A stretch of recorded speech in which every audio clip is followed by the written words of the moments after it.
തനൂസ് കിച്ചണിലേക്ക് എല്ലാവർക്കും സ്വാഗതം. ഇന്ന് ഞാനൊരു ബീട്രൂട്ട് തോരൻ റെസിപ്പിയാണ് കാണിക്കാൻ ഉദ്ദേശിക്കുന്നത്. അപ്പോൾ ഇത് വളരെ എളുപ്പത്തിൽ തയ്യാറാക്കി എടുക്കാം. മാത്രമല്ല ഇതിൽ ചെറിയൊരു പൊടിക്കൈ ഉപയോഗിച്ചാൽ നമുക്ക് ഈ ബീട്രൂട്ട് തോരൻ്റെ ടേസ്റ്റ് ഒന്ന് കൂട്ടുകയും ചെയ്യാം. അപ്പോൾ അതെന്താണെന്ന് ഞാൻ ഈ തോരനിൽ കാണിക്കുന്നുണ്ട്. അപ്പോൾ എല്ലാവരും വീഡിയോ കണ്ടു നോക്കാം. വീഡിയോയിലേക്ക് പോകുന്നതിന് മുന്നേ എൻ്റെ ചാനൽ സബ്സ്ക്രൈബ് ചെയ്യാത്തവരുണ്ടെങ്കിൽ ഒന്ന് സബ്സ്ക്രൈബ് ചെയ്യുക. തൊട്ടടുത്തൊരു ബെല്ലൈക്കൺ കാണും, അതിൽ ക്ലിക്ക് ചെയ്തതിന് ശേഷം ഓൾ എന്നുള്ള ഓപ്ഷൻ സെലക്ട് ചെയ്താൽ ഞാനിടുന്ന വീഡിയോസിൻ്റെ എല്ലാം നോട്ടിഫിക്കേഷൻ കിട്ടുള്ളൂ. പിന്നെ നിങ്ങളുടെ അഭിപ്രായങ്ങളും കമൻസും പറയുക. ഈ വീഡിയോ എല്ലാവർക്കും ഒന്ന് ഷെയർ ചെയ്തും കൊടുക്കാം. നമുക്ക് വീഡിയോയിലേക്ക് കിടക്കാം. ഞാൻ 2 ബീട്രൂട്ടാണ് എടുത്തിട്ടുള്ളത്. അപ്പോൾ നമുക്ക് ആദ്യം ഒന്ന് കട്ട് ചെയ്തെടുക്കണം. ഞാനിപ്പോൾ ഇതുപോലെ ചോപ്പറിൽ വെച്ചിട്ടാണ് കട്ട് ചെയ്തത്. അപ്പോൾ നല്ല ചെറിയ പീസായിട്ട് കിട്ടും. നമ്മൾ ബീട്രൂട്ട് തോരൻ തയ്യാറാക്കുമ്പോൾ ഗ്രേറ്റ് ചെയ്തെടുക്കുന്നതിനേക്കാളും നല്ലത് ഇതുപോലെ കുനുകുനാന്ന് കട്ട് ചെയ്തെടുക്കുമ്പോഴാണ് അതിന് ടേസ്റ്റ് ഒന്നുകൂടി ഉണ്ടാവുന്നത്. പിന്നെ വേണ്ടത് ചുവന്നുള്ളിയാണ്. ഒരു 6-7 ചുവന്നുള്ളി ഉണ്ട്. പിന്നെ 3 പച്ചമുളക് എടുത്തിട്ടുണ്ട്. പിന്നെ ഒരു 4 ടേബിൾ സ്പൂണോളം തേങ്ങ ചിരകിയതും വേണം.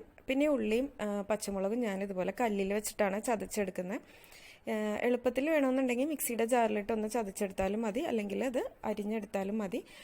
പക്ഷെ ഒന്നുകൂടി ഒന്ന് രുചി കൂടാൻ വേണ്ടിയിട്ട് ഇതുപോലെ കല്ലിൽ വെച്ച് ചതച്ചെടുക്കുന്നത് തന്നെയാണ് നല്ലത്.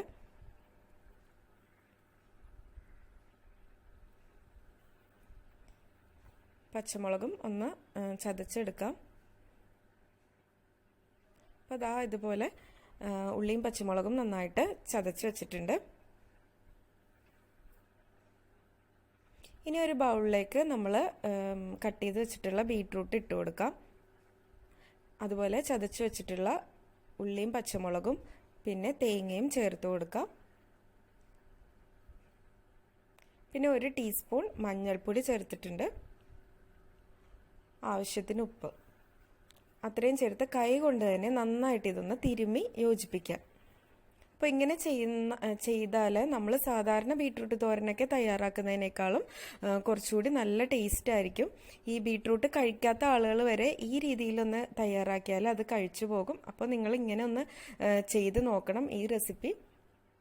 അപ്പോൾ ഇതുപോലെ നന്നായിട്ട് സ്പൂൺ കൊണ്ട് മിക്സ് ചെയ്തതിനേക്കാളും നല്ലത് കൈ കൊണ്ട് മിക്സ് ചെയ്യുമ്പോഴാണ് അത് കറക്റ്റായിട്ട് നന്നായി യോജിച്ച് കിട്ടുള്ളൂ. അപ്പോൾ കൈ നന്നായിട്ട് ക്ലീൻ ആയിരിക്കണം എന്ന് മാത്രം ശ്രദ്ധിച്ചാൽ മതി. അപ്പോൾ പച്ചമുളകും ഉള്ളിയും തേങ്ങയും എല്ലാം നന്നായിട്ട് ബീട്രൂട്ടിൽ പിടിച്ച് നന്നായിട്ട് തിരുമ്മി യോജിപ്പിച്ച് വെച്ചിട്ടുണ്ട്. ഇനി നമുക്ക് നമ്മുടെ തോരൻ തയ്യാറാക്കാം. അതിനുവേണ്ടി ഒരു മൺചട്ടിയാണ് എടുത്തിട്ടുള്ളത്. അതിലേക്ക് ചൂടാകുമ്പോൾ വെളിച്ചെണ്ണ ഒഴിച്ചു കൊടുക്കാം. വേറെ ഓയിലൊന്നും ഒഴിക്കാതിരിക്കാം. മാക്സിമം വെളിച്ചെണ്ണ അതിന് ഉപയോഗിക്കാൻ ശ്രദ്ധിക്കുക, ഇതുപോലെയുള്ള നാടൻ റെസിപ്പിയൊക്കെ ഉണ്ടാക്കുമ്പോൾ. പിന്നെ കടുകിട്ട് കൊടുക്കാം. കടുക് പൊട്ടിത്തുടങ്ങുമ്പോഴേക്ക് ഞാൻ കുറച്ച് ഉള്ളി ഇവിടെ മൂപ്പിച്ചെടുക്കുന്നുണ്ട്. കറിവേപ്പിലയും ചേർത്തതിന് ശേഷം കുറച്ച് ഉള്ളി ഒന്ന് വട്ടത്തിൽ അരിഞ്ഞ് മൂപ്പിച്ചെടുക്കുന്നുണ്ട്. കളറൊന്നും മാറണ്ട, ഉള്ളിയുടെ ഒന്ന് വാടി തുടങ്ങിയാൽ മാത്രം മതി. ആ ഉള്ളിയുടെ ഒരു പച്ചച്ചുവ മാറി കിട്ടുമ്പോഴേക്ക് നമ്മൾ നേരത്തെ തിരുമ്മി യോജിപ്പിച്ച് വെച്ചിട്ടുള്ള ആ ബീട്രൂട്ട് കൂട്ട് ഇതിലേക്ക് ചേർത്ത് കൊടുക്കണം.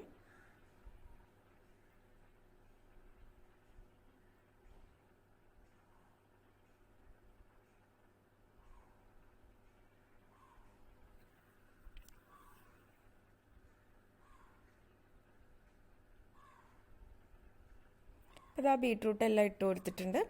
ഇനി ഇതും ഉള്ളിയും വെളിച്ചെണ്ണയൊക്കെ നന്നായിട്ടൊന്ന് മിക്സ് ചെയ്ത് കൊടുക്കാം.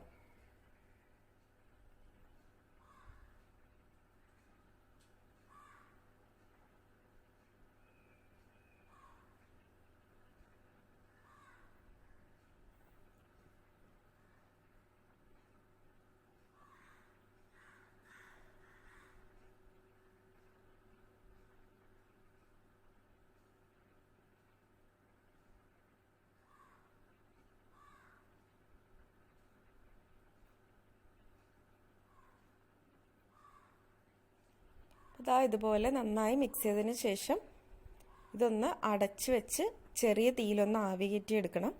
അപ്പോൾ ഇടയ്ക്കൊന്ന് ഇളക്കി കൊടുക്കണം. കാര്യം മൺചട്ടി ആയതുകൊണ്ട് ചിലപ്പോൾ അടുക്കി പിടിക്കാൻ ചാൻസ് ഉണ്ട്. അതുകൊണ്ട് ഇടയ്ക്കൊന്ന് തുറന്നിട്ടൊന്ന് ഇളക്കി കൊടുക്കണം. ഒരു 6-7 മിനിറ്റ് കൊണ്ട് ഇത് റെഡിയാവും. കാര്യം ഞാനിത് വളരെ ചെറുതായിട്ടാണല്ലോ കട്ട് ചെയ്തത്. അപ്പോൾ അധികം വേവാൻ സമയമൊന്നും വേണ്ട.